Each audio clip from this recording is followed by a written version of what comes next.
أعوذ بالله من الشيطان الرجيم. بسم الله الرحمن الرحيم. الحمد لله وحده والصلاة والسلام على من لا نبي بعده.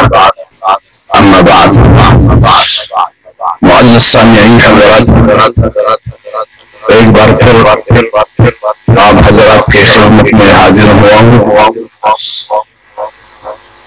انشاءاللہ مدرسہ مرکزی دارالقرہ جو کہ دنیا میں ایک ممتاز اور نمایاں مقام رکھتی ہے اور دین کے نشر و اشاعت کے حوالے سے بہت سارے خدمات ہیں الحمدللہ۔ یہ آن لائن کلاسیں زوم اور نیٹ کے ذریعے سے یہ ان خدمات میں سے ایک مثال اور ایک نمونہ ہے۔ یہاں اس پلیٹ فارم سے روزانہ کلاسوں کی ترتیب وہ تو الحمدللہ روا دوا ہے۔ اس کا ڈیٹیل بھی میں آپ لوگوں کے خدمت میں پیش کروں گا انشاءاللہ تعالی۔ اور دن کے ٹائم 12 بجے سے لے کر 12:30 بجے تک بھی یہ کلاسیں جاری رہیں گے۔ وہ مولانا نصر اللہ صاحب وہ پرچی مجھے دے دیں۔ سارے کلاسز کا ڈیٹیل جو ہے وہ کچھ اس طرح ہے۔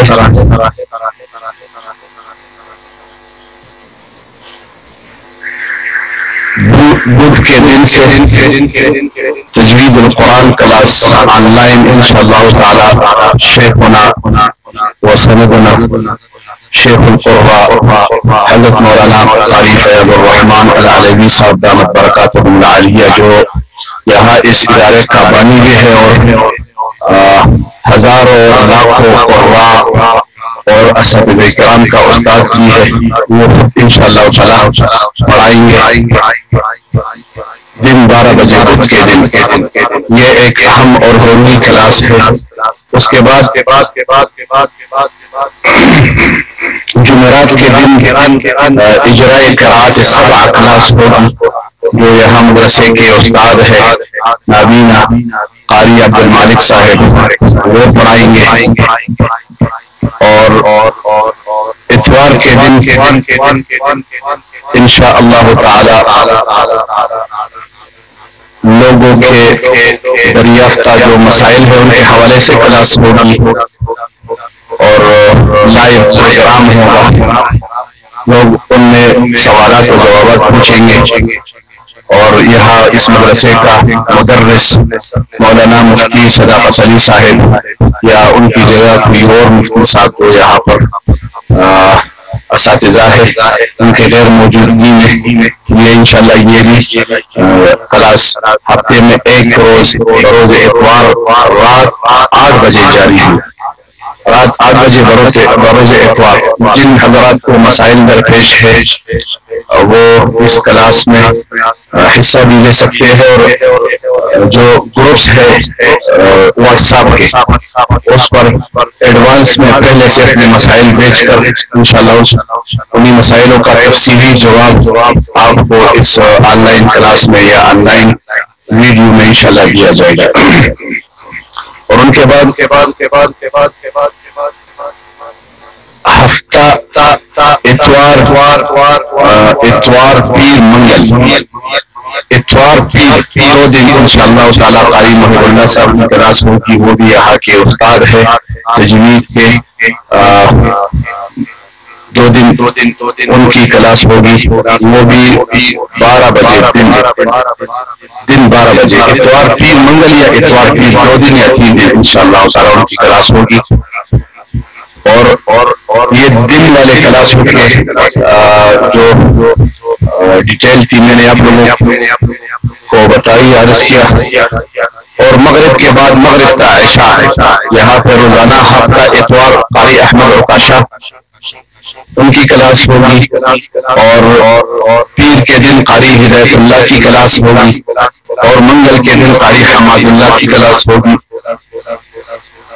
اور بدھ کے دن قاری سہیل احمد صاحب کی کلاس ہوگی، اور بعد نماز مغرب کا عشاء جمعرات کے دن قاری سلام صاحب کی کلاس ہوگی۔ تو یہ پورا ہفتہ کلاس ہوگی، اور دن والے کلاسوں میں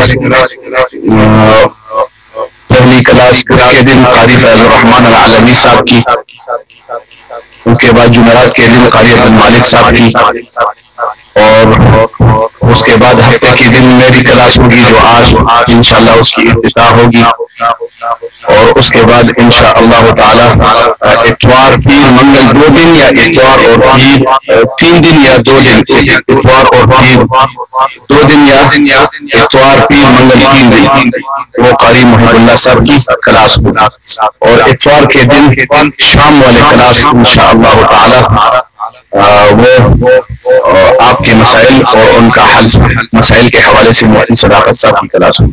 جزاکم اللہ خیر۔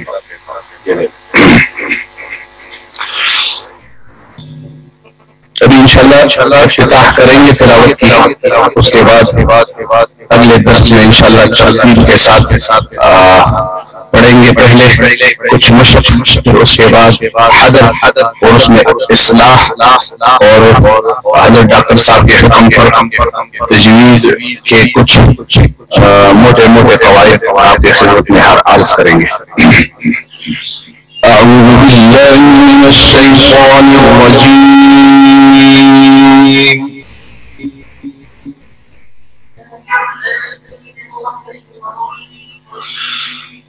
بسم الله الرحمن الرحيم،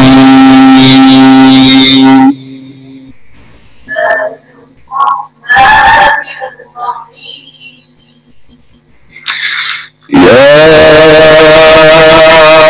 أيها الذين آمنوا اتقوا الله ولتنظر نفس ما قدمت لغد،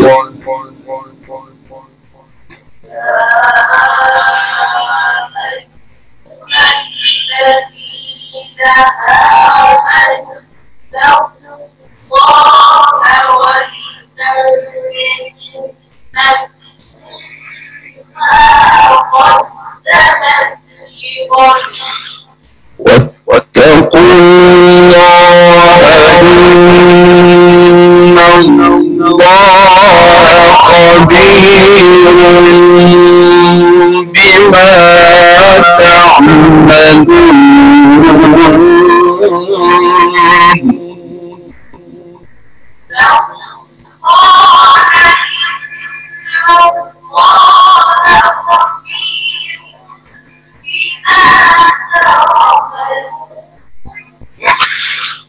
واتقوا الله إن الله خبير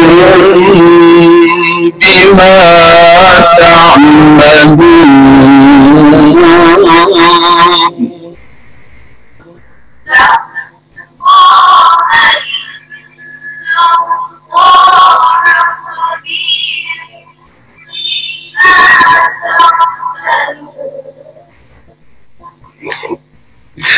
ولا تكونوا كالذين نسوا الله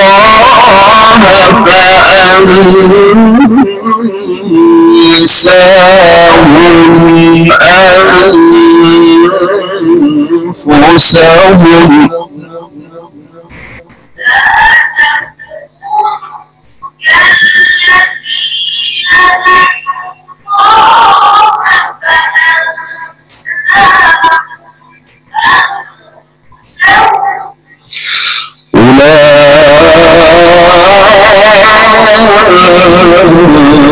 أولئك هم الفاسقون،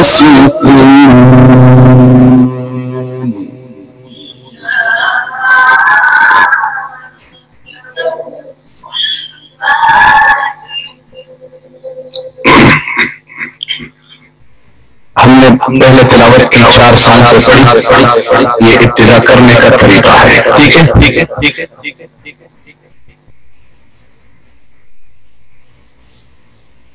इब्तिदा करने से पहले आवाज को जारी रखना है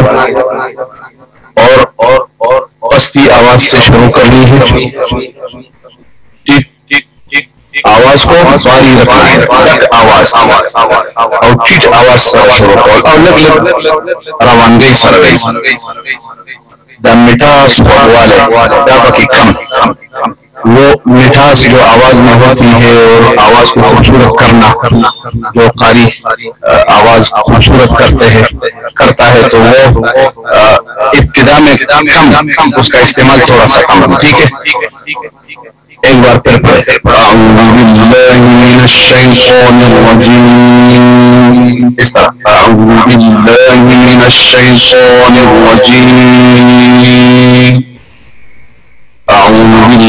आवाज बेस में रहती है, बेस में आवाज बेस के साथ जीती मरेगी।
यहाँ से आवाज नहीं उठाना है।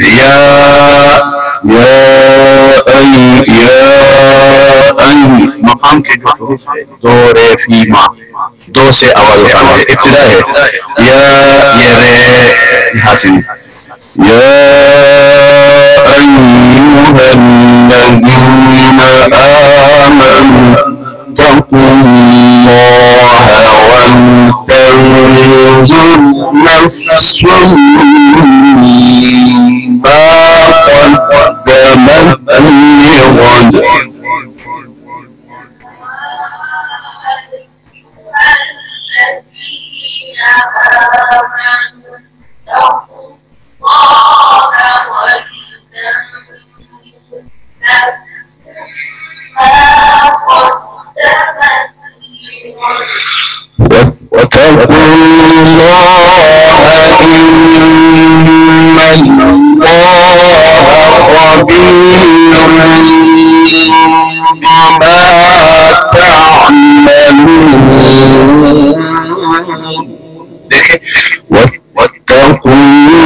أنساهم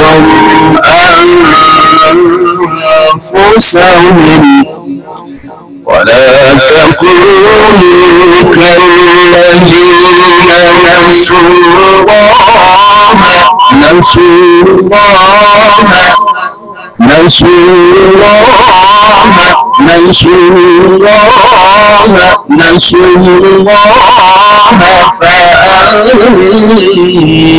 یا اس طرح جب نہیں پڑھ سکتے نسوا الله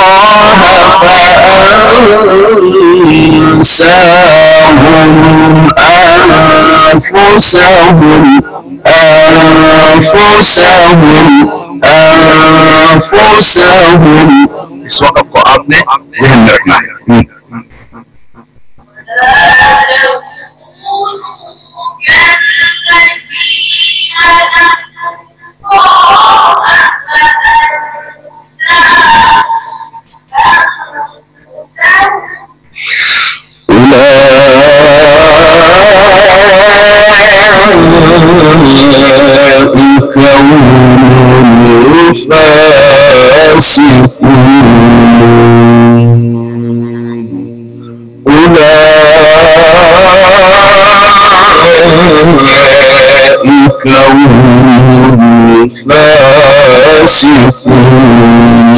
جیسے آپ تلاوت کو ختم کرتے ہیں دیکھیں یہ 4 سال سے تلاوت کی ابتدا میں بہت ضروری ہے.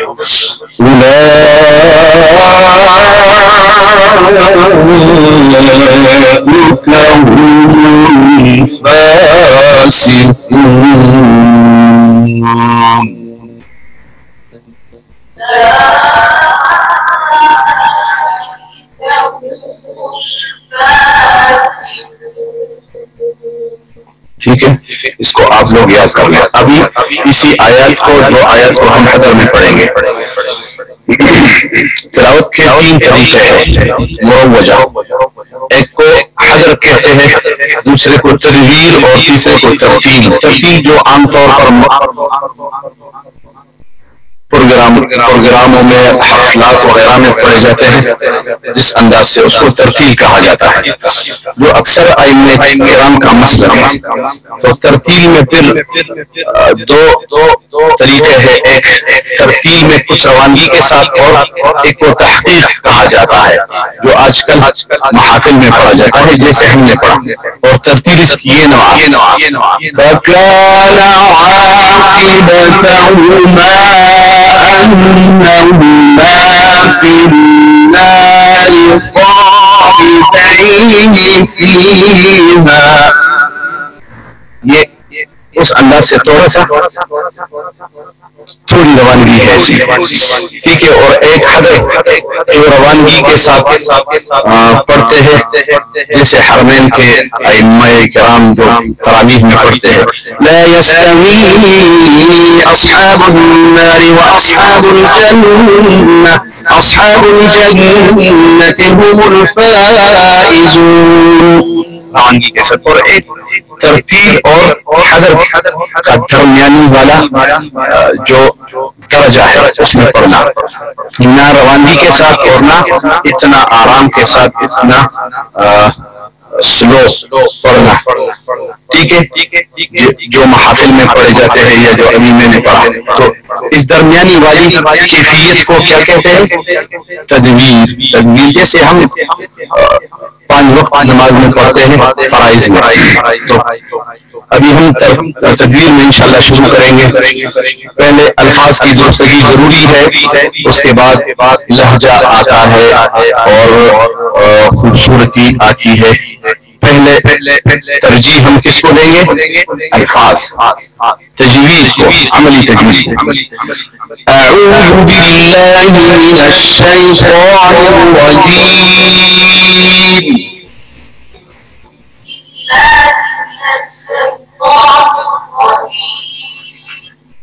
چونکہ آج کا کلاس ابتدائی کلاس ہے اور افتتاحی کلاس ہے تو اس حوالے سے ہم انشاءاللہ اس میں اتنا تفصیل نہیں کریں گے.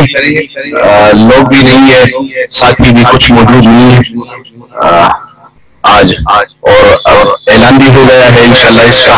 یہ کاپی جو ہم نے بنائی تھی وہ ڈیٹیل کلاس وہ انشاءاللہ فیس بک کے ذریعے بھی نشر ہوگی. تو ساتھی جو جس کو اطلاع نہیں ہے وہ بھی مطلع ہو جائیں گے. اس کے بعد انشاءاللہ تفصیلی اس میں قواعد جو ہے وہ بھی بیان کریں گے. آج افتتاح اور ثواب کی نیت سے انشاءاللہ 2-3 آیتیں پڑھیں گے. اعوذ باللہ من الشیطان الرجیم.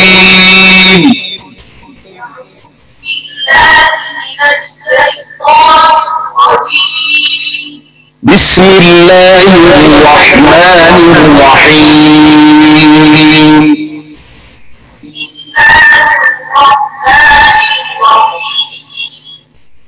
يا أيها الذين آمنوا اتقوا الله ولتنظر نفس ما قدمت لغد. الذين آمنوا اتقوا الله ولتنظر نفس ما قدمت لغد واتقوا الله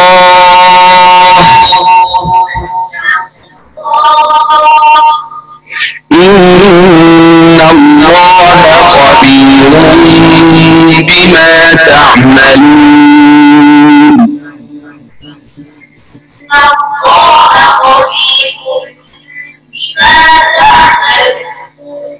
إن الله خبير بما تعملون.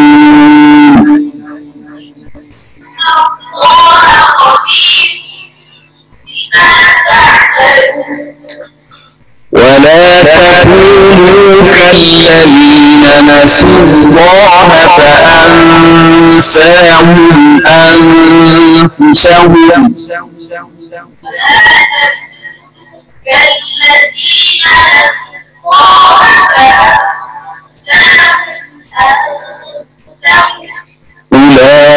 أولئك هم الفاسقون.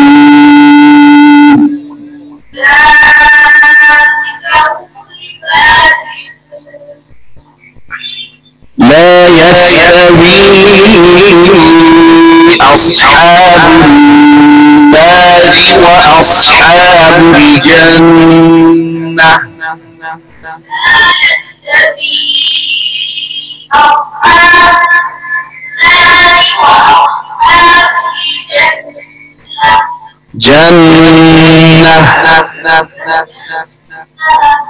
آخر میں جو ہاں ہے اس کو ظاہر کرنا ہے. جنة أصحاب الجنة هم الفائزون.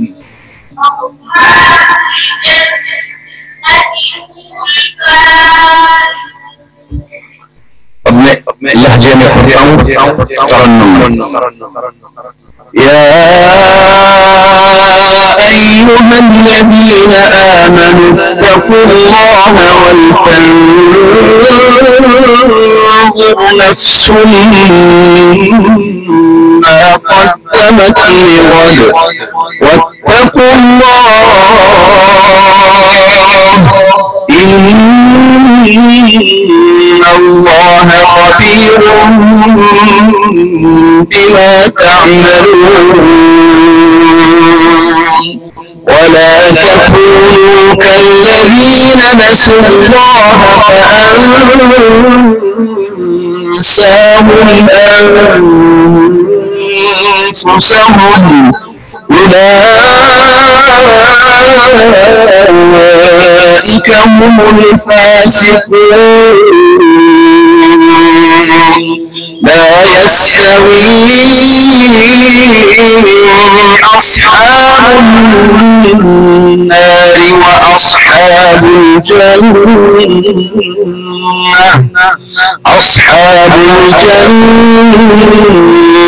هم الفائزون.